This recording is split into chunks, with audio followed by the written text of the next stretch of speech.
2025မှာအမေရိကန်ကိုဝင်ရောက်ခွင့်ပိတ်ပင်ခံရတော့မယ်အာရှ10နိုင်ငံအားလုံးပဲမင်္ဂလာပါရင်းနှီးသား Entertainment Channel ကနေပြန်လည်ကြိုဆိုလိုက်ပါတယ်2025ခုနှစ်မှာထရန့်ကအာရှနိုင်ငံ10နိုင်ငံကနေလူဝင်မှုကိုပိတ်ပင်ခြင်းနေတယ်ဆိုတော့တင်သိပါသလားဒီဗီဒီယိုမှာတော့အဲ့ဒီနိုင်ငံစင်းပြည်စုံကိုဖော်ပြပြီးတော့တနိုင်ငံချင်းစီရဲ့အကြောင်းပြချက်တွေကိုပြောပြပေးသွားမှာပါအမျိုးသားရေးချင်းချောက်မှုတွေကနေတန်တမာရေးပြဿနာတွေထိဒီစင်းကနိုင်ငံတိုင်းမှာမတူညီတဲ့နောက်ခံဇာတ်လမ်းတွေရှိပါတယ်ဘယ်သူတွေစင်းနဲ့ပါလာပြီးဘာကြောင့်လဲဆိုတော့ကျွန်တော်နဲ့တူတူကြည့်လိုက်ရအောင်ပါကမ္ဘောဒီးယား2025မှာကမ္ဘောဒီးယားကိုအမေရိကန်လူဝင်မှုကြီးကြပ်ရေးကနေထရန့်ကဘာကြောင့်ပိတ်ပင်ခြင်းနဲ့ရတာလဲအပြီးကတော့နိုင်ငံရေးနဲ့လူဝင်မှုကြီးကြပ်ရေးပြဿနာနှစ်ခုလုံးမှာရှိပါတယ်မကြသေးတဲ့နှစ်ဒီမှာကမ္ဘောဒီးယားဆိုရဟာတရုတ်နဲ့ပုံမနီးဆက်လာတာကြောင့်အမေရိကန်ရရှိတွေစိတ်မသက်မသာဖြစ်ခဲ့ရပါတယ်ထရန့်ကဒီဆက်ဆံရေးတိုးတက်လာတာဟာအမေရိကန်လူကြိုရေးအတွက်အန်တီရဖြစ်စေနိုင်တယ်လို့ပြောပါတယ်အထူးသဖြင့်တော့နိုင်ငံတစ်ခုကြားစစ်ရေးပူးပေါင်းဆောင်ရွက်မှုနဲ့လျှို့ဝှက်မြေယာသဘောတူညီချက်တွေရှိတယ်ဆိုတဲ့ကောလာဟာလတွေကြောင့်ပါဒါပေမဲ့ဒါကတခုတည်းသောပြဿနာမဟုတ်ပါဘူးအမေရိကန်ဆိုရကကမ္ဘောဒီးယားဟာနှင်းထုတ်ရေးdeportation မှာပူပေါင်းဆောင်ရွက်မှုမရှိဘူးလို့ပြောပါတယ်။ကမ္ဘောဒီးယားရွှေ့ပြောင်းနေထိုင်သူတွေကိုဗီဇာတက်တန်းကျော်လွန်မှုတွေကြောင့်အမေရိကန်ကနေထွက်ခွာဖို့မေးပေးခဲ့တဲ့အခါမှာကမ္ဘောဒီးယားဆိုရကသူတို့ကိုပြန်လှည့်ခံဖို့နှေးကွေးနေတာဒါမှမဟုတ်လက်မခံကျင်တာတွေဖြစ်နေပါတယ်။ထရန့်ကဒါကိုနိုင်ငံတကာစီးမင်းတွေကိုလိုက်နာဖို့ညှင်းဆန်တာလို့ဝေဖန်ခဲ့ပါတယ်။ဒါကြောင့်မဲ့2025မှာထရန့်ကကမ္ဘောဒီးယားပေါ်လူဝင်မှုကြီးကြပ်ရေးပိတ်ပင်မှုအပြည့်စုံလှုပ်ဆောင်ဖို့တောင်းဆိုနေပြီး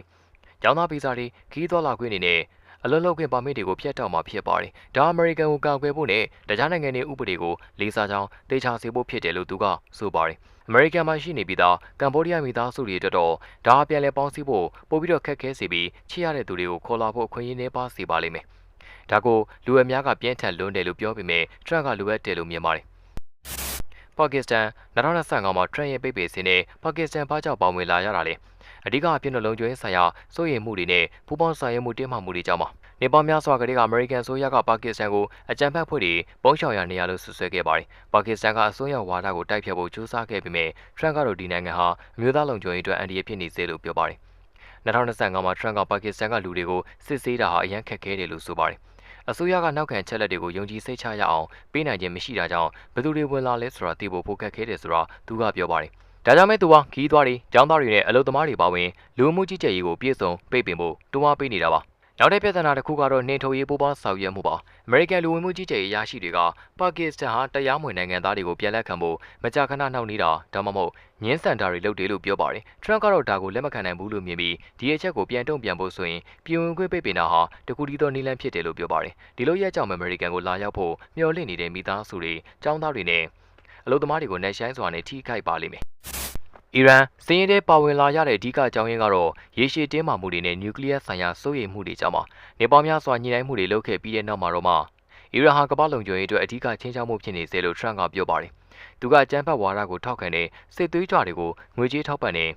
နျူကလ িয়ার ရည်မှန်းချက်တွေကိုပုံကွယ်ထားတယ်လို့ဆွဆွဲပါတယ်2025မှာသူ့ရဲ့မိကွန်းတွေမှာထရန့်ကအမေရိကန်ဟာအန်ဒီရဖြစ်စေနိုင်တဲ့နိုင်ငံတွေကိုရခိုင်အထက်ပုံမအားကောင်းအောင်ရည်တည်ရမယ်လို့ပြောခဲ့ပါတယ်သူကအီရန်လူမျိုးတွေအတွက်ကျောင်းသားဗီဇာတွေမိသားစုပြန်လဲပေါင်းစည်းရေးနဲ့အလုပ်ဗီဇာတွေပါဝင်လူဝင်မှုကြီးကြပ်ရေးကိုလုံးဝရပ်ဆိုင်းဖို့တောင်းဆိုနေပါတယ်။အီရန်ဟာအမေရိကန်ရဲ့ခီးသွွာလာခဲ့ပိတ်ပင်မှုကိုကြုံတွေ့ရတာဒါပထမဆုံးချိန်မဟုတ်ပေမဲ့ထရန့်ယာဒူပြန်ရလာချိန်မှာတော့ပုံမတင်းကျပ်ခံရပြီးသူကအီရန်ပြောင်းရွှေ့နေထိုင်သူတွေဟာစိတ်ဝင်သူတွေဒါမှမဟုတ်လုံခြုံရေးအန်တီရတွေဖြစ်နိုင်တယ်လို့လည်းပြောပါတယ်။ဒီပြောဆိုမှုလက်ခံဖို့အတွက်အများပြည်သူသိတဲ့အထောက်အထားနဲ့ပါပေမဲ့အီရန်မိသားစုအများပြားထွက်တော့ဒီပိတ်ပင်မှုကအရင်ကလိုပဲခံစားရပါတယ်။အမေရိကန်ရဲ့ထိပ်တန်းတက္ကသိုလ်တွေမှာပညာသင်ဖို့ဒါမှမဟုတ်မိသားစုဝင်တွေနဲ့ပေါင်းစည်းဖို့မျှော်လင့်နေတဲ့ကျောင်းသားတွေဟာအခုတော့နောက်ထပ်အရာစီတစ်ခုနဲ့ကြုံတွေ့နေရပါတယ်။ဝေဖန်သူတွေကတော့ဒီပိတ်ပင်မှုဟာတကယ့်အန်ဒီရဲ့တဲ့နိုင်ငံရေးကြောင့်ပိုဖြစ်တယ်လို့ပြောကြပေမဲ့ထရန့်ရဲ့သတင်းစကားကတော့ရှင်းပါတယ်။အီရန်ဟာအမေရိကန်ရဲ့အပြင်မှာပဲနေရမယ်လို့ဆိုပါတယ်။ဆီးရီးယား2025မှာထရန့်ရဲ့လူဝင်မှုကြီးကြပ်ရေးပိတ်ပင်စင်းထဲမှာဆီးရီးယားပါဝင်နေတဲ့အဓိကအကြောင်းရင်းကတော့ဆက်လက်ဖြစ်ပွားနေတဲ့မတည်ငြိမ်မှုတွေနဲ့အမျိုးသားလုံခြုံရေးဆိုင်ရာစိုးရိမ်မှုတွေပါ။ဆီးရီးယားမှာရက်ဆက်ကြမ်းကြုတ်တဲ့စစ်ပွဲတွေနှေးကွေးသွားခဲ့ပေမဲ့နိုင်ငံရဲ့တချို့ဒေသတွေမှာအကြမ်းဖက်အဖွဲ့တွေဆက်လက်လှုပ်ရှားနေတာကြောင့်အကြမ်းဖက်မှုတွေနဲ့ပြည့်နေနေသေးပါပဲ။ထရန့်ကတော့ဒီလိုမတည်ငြိမ်တဲ့နိုင်ငံကနေလူမှုကြီးကြပ်ရေးနဲ့ပတ်သက်လာမယ်ဆိုရင်အမေရိကန်ဟာအန်တီရကိုမစွန့်စားနိုင်ဘူးလို့ပြောပါတယ်။သူကဆီးရီးယားနိုင်ငံသားတွေအထူးသဖြင့်တော့ဒုက္ခသည်တွေကိုစနစ်တကျစစ်ဆေးဖို့ခက်ခဲကြောင်းဒါအမေရိကန်ကိုဝင်ရောက်လာနိုင်တဲ့လုံခြုံရေးချင်းချောက်မှုတွေဖြစ်နိုင်ခြေကိုတိုးမြင့်စေကြောင်းအလေးနဲ့ပြောကြားခဲ့ပါတယ်2025မှာတော့ထရန့်အစိုးရဟာဆီးရီးယားလူဝင်မှုကြီးကြပ်ရေးပုံစံအားလုံးနှိပါကိုတင်းကျပ်စွာနဲ့ပိတ်ပင်ထားပါတယ်ဒီထဲမှာဒုက္ခသည်တွေကျောင်းသားတွေနဲ့မိသားစုခြေပြုဗီဇာတွေအားလုံးကိုပါဝင်ပါတယ် မလေးရှား2025ခုနှစ်မှာထရန့်ကမလေးရှားကိုဘာကြောင့်လူဝင်မှုကြီးကြပ်ရေးပိတ်ပင်စည်းနဲ့ထည့်သွင်းခဲ့တာလဲအကြောင်းရင်းကတော့တရားမဝင်လူဝင်မှုကြီးကြပ်ရေးနဲ့လုံခြုံရေးပြဿနာတွေကြောင့်ဖြစ်ပါတယ်နှစ်တွေတခြားအမေရိကန်ဆိုရကမလေးရှားဟာတရားမဝင်လူသမားတွေအတွက်ဗဟိုချက်ဖြစ်တယ်လို့အသိပေးမှုတွေပြုလုပ်ခဲ့ပါတယ်မလေးရှားနိုင်ငံသားအများပြားဟာအလုပ်ဗီဇာဒါမှမဟုတ်ကျောင်းသားဗီဇာတွေနဲ့တရားဝင်အမေရိကန်ကိုဝင်ရောက်ခဲ့ကြပေမဲ့များပြားတဲ့ရေတွက်ကဗီဇာသက်တမ်းကျော်လွန်ပြီးတော့တင့်လျော်တဲ့စာရွက်စာတမ်းတွေမရှိဘဲနဲ့လှုပ်လှုပ်ကြပါတယ်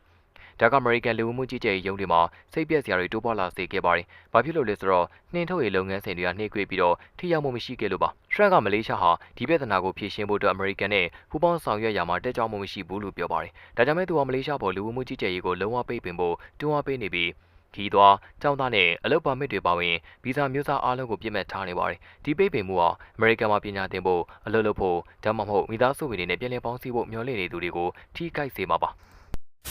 အာဖဂန်နစ္စတန်2025မှာတော့ထရန့်ရဲ့လူဝင်မှုကြီးကြပ်ရေးပိတ်ပင်စည်းရဲထဲမှာအာဖဂန်နစ္စတန်ဘာကြောင့်ထပ်မံပါဝင်လာရတာလဲထရန့်ရဲ့အဆိုအရအကြောင်းရင်းကတော့ဆက်လက်တည်ရှိနေတဲ့မတည်ငြိမ်မှုတွေနဲ့လုံခြုံရေးဆိုင်ရာစိုးရိမ်မှုတွေကြောင့်ပဲဖြစ်ပါတယ်2021ခုနှစ်မှာတာလီဘန်တွေထိန်းချုပ်မှုပြန်ရခဲ့ပြီးအဲ့ဒီအချိန်တွေကအာဏာကိုစုပ်ကိုင်ထားခဲ့ပေမဲ့အာဖဂန်နစ္စတန်ဟာအကြမ်းဖက်ချင်းချောက်မှုတွေလူခွင့်ရေးချိုးဖောက်မှုတွေနဲ့အမျိုးသမီးခွင့်ရေးချေမှုန်းမှုတွေပါဝင်အဓိကပြဿနာတွေနဲ့ဆက်လက်ရင်ဆိုင်နေရပါတယ်ထရန့်ကအာဖဂန်နစ္စတန်ကနေလာတဲ့သူတွေဟာအန်ဒီအေများပြီးတော့စစ်ဆေးလုပ်ငန်းစဉ်ကတော့ယုံကြည်စိတ်ချရမှုမရှိသေးဘူးလို့ပြောပါတယ်2025မှာတော့ဗီဇာမျိုးစားအားလုံးဒီပါကိုပိတ်ပင်လိုက်ပြီးဒုက္ခသည်တွေမိသားစုပြန်လည်ပေါင်းစည်းရေးကျောင်းသားဗီဇာတွေပါဝင်ပါတယ်ချစ်ရတဲ့သူတွေကိုဘေးကင်းရာကိုခေါ်ဆောင်ဖို့အတွက်မျှော်လင့်နေတဲ့အာဖဂန်အမေရိကန်တွေဟာစိတ်ပြက်လက်ပြက်ဖြစ်နေကြပါတယ်ဒီဆုံးဖြတ်ချက်ဟာစစ်ပွဲနဲ့ဖိနှိပ်မှုတွေရဲ့တားကောင်ဖြစ်နေပြီလားလူတွေကိုပြစ်ပေးတာလို့လူအများကပြောကြပါတယ်လူခွင့်ရေးအဖွဲ့အစည်းတွေကတော့ဒါဟာလူသားချင်းစာနာထောက်ထားမှုဆိုင်ရာပြက်ကွက်မှုတွေဖြစ်တယ်လို့ပြောပေမဲ့ထရန့်ကတော့အမေရိကန်ဟာမတည်ငြိမ်တဲ့နိုင်ငံတွေကနေမငြိမ်မသက်မှုတွေကိုမခေါ်ယူသင့်ဘူးလို့အခိုင်အမာပြောပါတယ်စစ်ပွဲတွင်အမေရိကန်တပ်ဖွဲ့တွေနဲ့လှုပ်လှုပ်ခဲ့တဲ့အာဖဂန်လူမျိုးထောင်ပေါင်းများစွာဟာအထူးဗီဇာအတွက်စောင့်ဆိုင်းနေစေပါဒီပိတ်ပင်မှုကသူတို့ကိုအန်ဒီရဲထဲမှာခြံထားခဲ့တာပါပဲထရန့်ကတော့ဒါဟာအမျိုးသားလုံခြုံရေးအကြောင်းပဲဖြစ်ပြီးမဟာမိတ်တွေနဲ့အားနွေသူတွေကိုပြန်လည်လွှတ်ရမယ်ဆိုရင်တော့မှကိစ္စမရှိဘူးလုပ်ကိုလုပ်ရတဲ့ပုံစံပါပဲဘင်္ဂလားဒေ့ရှ်2025မှာထရန့်ရဲ့လူဝင်မှုကြီးကြပ်ရေးပိတ်ပင်စည်းရဲထဲမှာဘင်္ဂလားဒေ့ရှ်ပါဝင်လာရတဲ့အကြောင်းရင်းကတော့ဗီဇာလိမ်လည်မှုနဲ့ဗီဇာတက်တန်းကျော်လွန်မှုပြဿနာတွေနဲ့ဆက်ဆက်နေပါတယ်နေ့တွေတခြားဘင်္ဂလားဒေ့ရှ်နိုင်ငံသားထောင်ပေါင်းများစွာဟာအမေရိကန်ကိုတရားဝင်ဝင်ရောက်ခဲ့ကြပေမဲ့သူတို့ရဲ့ဗီဇာတက်တန်းတွေကိုကျော်လွန်ခဲ့ကြပါတယ်။ဒါဟာလူမှုကြီးကြပ်ရေးဥပဒေတွေကိုလေးစားမှုမရှိတာကိုပြသတယ်လို့ထရန့်ကပြောပါတယ်။ဒါ့အပြင်အမေရိကန်ကတရားမဝင်နိုင်ငံသားတွေကိုပြန်ပို့ဖို့ကြိုးစားတဲ့အခါမှာဘင်္ဂလားဒေ့ရှ်ကအကူအညီမပေးဘူးလို့အရာရှိတွေကပြောပါတယ်။ထရန့်ကတော့ဒါကိုအမေရိကန်အာဏာကိုတိုက်ရိုက်ဆင်ခေါ်ထားလို့မြင်ပါတယ်။အစွန်းရောက်ဝါဒဖြစ်နိုင်ခြင်းနဲ့စစ်ဆေးစနစ်တွေညံပြင်းတာတွေပေါ်လေသူကစိုးရိမ်မှုတွေထုတ်ဖော်ခဲ့ပါတယ်။2025မှာထရန့်ရဲ့မူဝါဒကဘင်္ဂလားဒေ့ရှ်ကနေကျောင်းသားဗီဇာနဲ့ခီးသွွားဗီဇာတွေပါဝင်လူမှုကြီးကြပ်ရေးမျိုးစားအများစုကိုရပ်ဆိုင်းလိုက်ပါတယ်။အထူးသဖြင့်တော့နယူးယောက်နဲ့မီချီဂန်လိုနေရာတွေမှာလေးမြန်စွာတိုးလာတဲ့ဘင်္ဂလားဒေ့ရှ်လူဖွဲ့စည်းတွေပါ။ဝေဖန်သူတွေကတော့ဒီပိတ်ပင်မှုဟာငြိမ်းချမ်းပြီးတော့စ조사ပန်းစားအလုပ်လုပ်တဲ့လူဦးရေကိုပြတ်မှတ်ထားရလို့ပြောကြပါတယ်။ဒါပေမဲ့လည်းထရန့်ရဲ့ရည်တည်ချက်ကတော့ရိုးရှင်းပါတယ်။စီကန်းတွေကိုမလိုက်နာတဲ့ဒါမှမဟုတ်လူမှုကြီးကြပ်ရေးစိန်ခေါ်မှုတွေကိုဖြစ်စေတဲ့ဘယ်နိုင်ငံကိုမဆိုဖျက်တောက်မှာဖြစ်ပါတယ်။ဘင်္ဂလားဒေ့ရှ်တော်ဟာတကားပိတ်ပြီးအခွင့်အလမ်းတွေဆုံးရှုံးရမယ့်နောက်ထပ်တစ်နှစ်ကိုဆိုလိုပါတယ်။2025မှာထရန့်ရဲ့လူမှုကြီးကြပ်ရေးပိတ်ပင်စည်းခြင်းမှာမြန်မာဘာကြောင့်ပါဝင်နေရတာလဲ။အဓိကအကြောင်းရင်းကတော့ဆက်လက်ဖြစ်ပေါ်နေတဲ့ပြည်တွင်းရေးမငြိမ်သက်မှုတွေကြောင့်ပါပဲ။2021ခုနှစ်မှာကတည်းကမြန်မာနိုင်ငံဟာပဋိပက္ခတွေနဲ့ပြည့်နှက်နေခဲ့ပါတယ်။အမေရိကန်အနေနဲ့ဒီဒေသကရွှေ့ပြောင်းနေထိုင်သူတွေဒါမှမဟုတ်ဒုက္ခသည်တွေကိုစနစ်တကျစစ်ဆေးဖို့မဖြစ်နိုင်ဘူးလို့ထရန့်ကပြောပါတယ်။2025မှာတော့ထရန့်အစိုးရဟာမြန်မာနိုင်ငံကနေဒုက္ခသည်တွေမိသားစုပြန်လည်ပေါင်းစည်းရေးနဲ့ကျောင်းသားဗီဇာတွေပါဝင်လူမှုကြီးကြပ်ရေးပုံစံအားလုံးဒီဘက်ကိုပိတ်ပင်ထားပါတယ်။ဒီဆုံးဖြတ်ချက်ကနိုင်ငံကနေထွက်ပြေးလာတဲ့အပြစ်မဲ့ပြည်သူတွေကိုပြစ်မှတ်ထားတယ်လို့လူ့အခွင့်အရေးဖွဲ့စည်းတွေရဲ့ဝေဖန်မှုကိုခံခဲ့ရပါတယ်။ဒါမှလည်းထရန့်ကတော့အမေရိကန်ဟာဗတိဘက်ကဖြစ်နေတဲ့နိုင်ငံတွေကနေမငြိမ်သက်မှုတွေကိုခုံမသွင်းနိုင်ဘူးလို့ပြောပြီးဒီပိတ်ပင်မှုကိုကာကွယ်ခဲ့ပါတယ်။မြန်မာနိုင်ငံကလူအများပြားအထူးသဖြင့်တော့ရိုဟင်ဂျာတွေဒါမှမဟုတ်ကရင်လိုဒါမှမဟုတ်ကရင်လိုလူနည်းစုဖွဲ့စည်းတွေကတော့မေးရရတဲ့ခြေနေမှာရောက်နေကြပါတယ်။တချို့ကတော့အမေရိကန်မှာမိသားစုနဲ့ပြည်လည်ပေါင်းစည်းဖို့ဒါမှမဟုတ်ဘေးကင်းရာကိုရှာဖို့မျှော်လင့်ခဲ့ကြပေမဲ့ဒီပိတ်ပင်မှုကတကားကိုပိတ်ပစ်လိုက်ပါတယ်။ထရန့်တော့အမေရိကန်ကိုပထမဦးစားပေးနေနဲ့ထားဖို့ဖြစ်ပြီးလိုအပ်နေသူတွေကိုအကူအညီညင်းပယ်တာမျိုးလုပ်ရရင်တော့မှဝင်မလေးပါဘူး။တရုတ်2025မှာထရန့်ကတရုတ်ကနေလူဝင်မှုကိုဘာကြောင့်ပိတ်ပင်နေရတာလဲအတူတူပြောရမယ်ဆိုရင်တချို့လုံမှုနဲ့ကုန်သွယ်ရေးတင်းမာမှုတွေကြောင့်ပါထရန့်ကတရုတ်နိုင်ငံသားတွေဟာအမေရိကန်လျှို့ဝှက်ချက်တွေကိုအန်ဒီရဖြစ်စေနိုင်တယ်လို့ဆိုပါတယ်အထူးသဖြင့်တော့နေပညာနဲ့ပညာရေးကဏ္ဍတွေမှာပါတကယ်တော့သူဟာတရုတ်ကျောင်းသားတွေကတီထွင်ဆက်သွယ်မှုတွေကိုခိုးယူပြီးသူတို့ရဲ့အစိုးရစီကိုပေးပို့တယ်လို့ဆွဆွဲထားပါတယ်ဒီဆိုရင်မူကတည်ဆန်းတော့မဟုတ်ပေမဲ့2025ခုနှစ်မှာအရင်ကတည်းကပိုကြီးထွားလာပါတယ်ထ ထရန့်ရဲ့အစိုးရဖွဲ့ဟာတရုတ်ကနေကျောင်းသားဗီဇာတွေသူတည်တနာဖိလိမှုတွေနဲ့ခရီးသွားလောက်ခွင့်တွေကိုကန့်သတ်နေပါတယ်တရုတ်ကွန်မြူနစ်ပါတီကလူမှုကြီးကြပ်ရေးကနေတစ်ဆင့်အမေရိကန်ဘွားကိုဩဇာလွှမ်းမိုးဖို့ကြိုးစားနေတာတွေနဲ့ပတ်သက်ပြီးသူကစိုးရိမ်မှုတွေထုတ်ဖော်ပြောကြားခဲ့ပါတယ်ဒီလိုရဲ့ကြောင့်ပဲတရုတ်အမေရိကန်လူမှုတိုင်းဝဲကလူအများပြားစိတ်ဆိုးဒေါသထွက်ခဲ့ပါတယ်မိသားစုတွေကွဲကွာခဲ့ရပြီးကျောင်းသားတွေရဲ့အိမ်မက်တွေပိတ်ဆို့ခံခဲ့ရသလိုသူတွေလည်းနိုင်ငံခြားမှာပိတ်မိနေခဲ့ပါတယ်ဝေဖန်သူတွေကတော့ဒါဟာတကယ်လုံခြုံရေးအန်တီရီထက်နိုင်ငံရေးကြောင့်ပိုဖြစ်တယ်လို့ပြောကြပါတယ်ဒါမဲ့ထရန့်ကတော့အမျိုးသားကျိုးစီးပွားကိုကာကွယ်ဖို့ပိတ်ပင်တာလိုအပ်တယ်လို့ပြောပါတယ်တရုတ်ရဲ့ကမ္ဘာလုံးဆိုင်ရာဩဇာလွှမ်းမိုးမှုကိုတန်ပြန်ဖို့နီလန်တစ်ခုဖြစ်နေသူအသုံးပြုနေတာပါဒါကအလုပ်ဖြစ်သည်ဖြစ်စေမဖြစ်သည်ဖြစ်စေတရုတ်လူဝင်မှုကြီးကြပ်ရေးကအခုတော့အမေရိကန်တရုတ်တင်းမာမှုတွေရဲ့အကြီးဆုံးသားကောင်တွေတဲ့ကတစ်ခုဖြစ်နေပါတယ်အိန္ဒိယအမေရိကန်တရုတ်ပင်လူဝင်မှုကြီးကြပ်ရေးအများဆုံးရင်းမြစ်ဖြစ်တဲ့အိန္ဒိယကထရန့်ရဲ့2025ပိတ်ပင်စီးမှာဘာကြောင့်နံပါတ်1ဖြစ်နေရတာလဲအကြောင်းရင်းကတော့ဗီဇာလွဲသုံးစားမှုနဲ့လူမှုကြီးကြပ်ရေးနောက်ကျကျမှုတွေကြောင့်ထရန့်ကအိန္ဒိယလူမျိုးများပြားဟာအလုပ်ဗီဇာဒါမှမဟုတ်ကျောင်းသားဗီဇာနဲ့ဝင်ရောက်လာပြီးဗီဇာသက်တမ်းကျော်လွန်လာကြတယ်လို့ပြောပါတယ် H1B စီစဉ်ကိုလည်းသူကဝေဖန်ခဲ့ပြီးဒါက American နေစီကအလုပ်ကန်တွေကိုလူယူနေတယ်လို့ပြောပါတယ်2025ခုနှစ်မှာထရန့်ဟာအလုပ်ကန်ချေပြူဗီဇာတွေနဲ့ကျောင်းသားဗီဇာတွေပါဝင်အိန္ဒိယကနေအသင့်ဝင်ရောက်မဲ့လူမှုကြီးကြပ်ရေးအများစုကိုရင်ဆိုင်ဖို့တွန်းအားပေးနေပါတယ်နေတိုရေးမှာလင်းမြန်စွာပူပေါင်းဆောင်ရွက်မှုမရှိတာနဲ့တရားရေးစနစ်ကိုအလွဲသုံးစားလုပ်တာတွေတော့လေအိန္ဒိယကိုသူကဒီဆုံးဖြတ်ချက်ကအထူးသဖြင့်တော့အိန္ဒိယအဓိကအင်အားဖြစ်တဲ့နေပညာပိုင်းတိုင်းဝိုင်းမှာဒေါသကိုဖြစ်စေခဲ့ပါတယ်အဆုံးထိကြည့်ရှုပေးလို့ကျေးဇူးတင်ပါတယ်